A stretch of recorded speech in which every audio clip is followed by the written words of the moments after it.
Hi, I'm Nick Upton with Restaurant Finance Monitor here. We're here at the Restaurant Finance and Development Conference. I'm talking with Rodney Anderson, CEO of Panchero's. Thanks for coming to the conference first, but I wanted to talk to you about all your initiatives you're doing lately.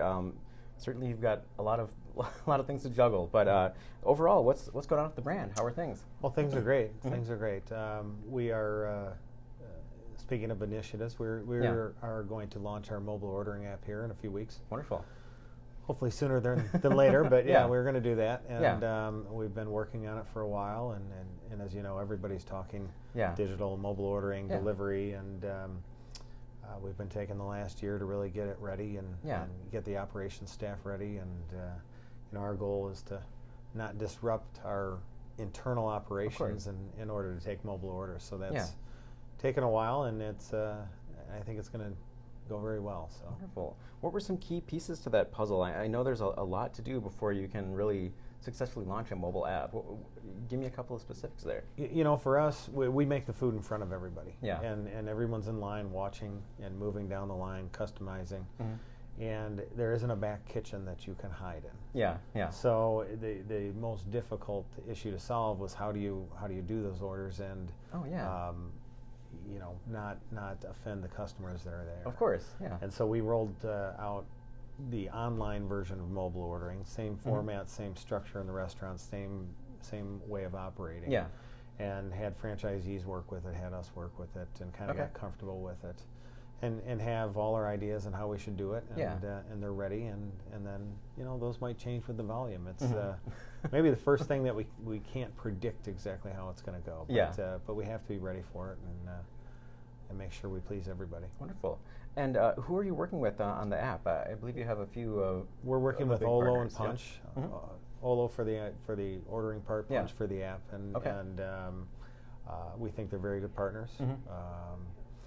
So you're in a good group with those partners, I think. Yeah, we took a while to figure out who to use and make sure we got it right. So. Yeah, that's good. You got to get it right. Yep. Don't fall on your face. So something I'm asking everyone is there's really high consumer sentiment. Everyone wants to be eating out more, but traffic is a little spotty and rough in some cases. How has that affected you, and how are you approaching working through that? Well, we haven't had it that bad, but we do see it, and now that we're 70 units and more national, you can kind of see it across all the different states. It's the restaurant business is a little overbuilt. In fast casual. When we went through the recession in 2007, 8, whatever, we were new. Fast casual had kind of an advantage. Yeah. And now everybody's fast casual. Yeah, exactly. So we feel it a little bit more this time. Yeah. I think for the most part, it's kind of the death of retail.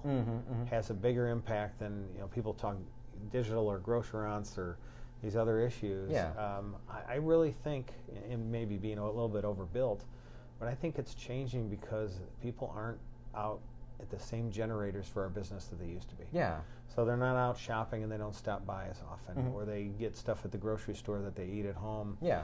Instead of going by the mall and then picking something up on their way home. So I think there's a lot of that going on, and that really changes how you have to look at real estate. Yeah. So going forward, we have to say, okay, who are the retail businesses that are going to be around, or what size shopping center, what size box, or who are the other generators that we want to be around that aren't necessarily retail. Yeah. So I think that's going on now, but I think we're working through it. I think it's been almost a year since.